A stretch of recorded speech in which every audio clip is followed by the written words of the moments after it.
جب سحری کا ٹائم ہو جی جی تو ہم کھانا کھا رہے ہو تو اذان شروع ہو تو ہم کتنی دیر تک کھا سکتے ہیں؟ جب اذان شروع ہو تب بند کر دیں یا 5 منٹ تک کھا سکتے ہیں؟ جی مولانا،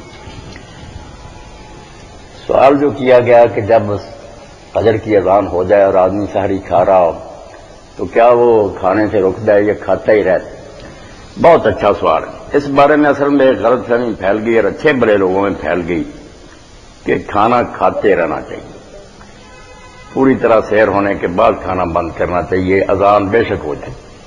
یہ غلطی انہیں اس حدیث سے لگی کہ آپ نے فرمایا جب بلال رضی اللہ تعالیٰ عنہ اذان کہتے ہیں تو اس وقت تم کھانے پینے سے نہ رکو، کھاتے رہو۔ جب ابن ام مکتوم رضی اللہ تعالیٰ عنہ اذان کہیں گے تو پھر رک جانا، کیونکہ بلال ابھی رات باقی ہوتی ہے تو اذان کہتے ہیں، اور ابن ام مکتوم اس وقت کہتے ہیں کیونکہ نابینا جب انہیں ہم اطلاع دیتے ہیں کہ اب صحیح وقت ہو گیا۔ تو وہ بلال رضی اللہ عنہ کی اذان جو تھی نا کچھ منٹ پہلے، وہ اتنی نہیں تھے پہلے جتنی ہم ساری کی اذان اب کہتے ہیں، یہ نہیں تھا، بس 10-15 منٹ کا فاصلہ تھا۔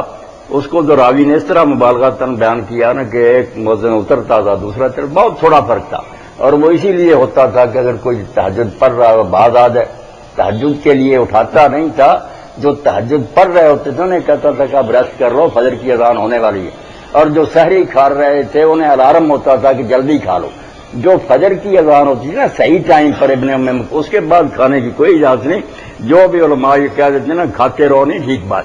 اور جس روایت میں یہ آتا ہے کہ جس کے سامنے برتن ہو وہ نہ رکھے جب تک کھانا رہا، جب اذان ہو، اس میں رمضان شریف کا ذکر نہیں تھا، بڑی غلطی لگی ہے۔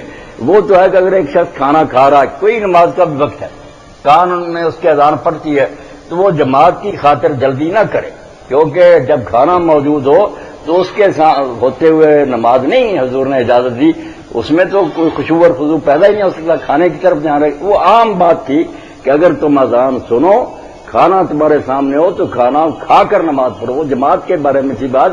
جو رمضان کے بارے میں نا اس میں 2 اذانیں تھی، ایک وقت سے پہلے تھوڑے ہوتی تھی، اس میں کہا کہ بلال اگر کہے تو غلطی میں نہیں پڑھنا، کھاتے رہو، تھوڑی دیر بعد جب ابن ام مکتوم کہیں گے پھر رک جانا۔ اس لیے اثر اذان جب ہو نا اس کے بعد تو جو کہتا ہے کھاتا رہو، وہ ایسا ہی ہے جیسے کوئی کہے مغرب سے 1-2 منٹ پہلے کھاتے رہو۔ جب وقت شروع ہو گیا روزے کا، فجر کی اذان ہوگی، اس کے بعد ایک لقمہ بھی نہیں کھانا چاہیے۔ صحیح بات تو ہے وہ یہ ہے قرآن و سنت کی روشنی میں جو کہتے ہیں نا پھر بھی کھاتے رہو، نہیں، وہ بلال رضی اللہ کی اذان ہے فجر ہونے پر نہیں ہوتی تھی، پہلے ہوتی، اس کے بارے میں کہا کہ وہ ہو جائے تو کوئی بات نہیں، کھاتے رہو، جب ابن ام مکتوم کہیں گے پھر نہ کھانا۔ واضح طور پر یہ حدیث میں بات آئی ہے۔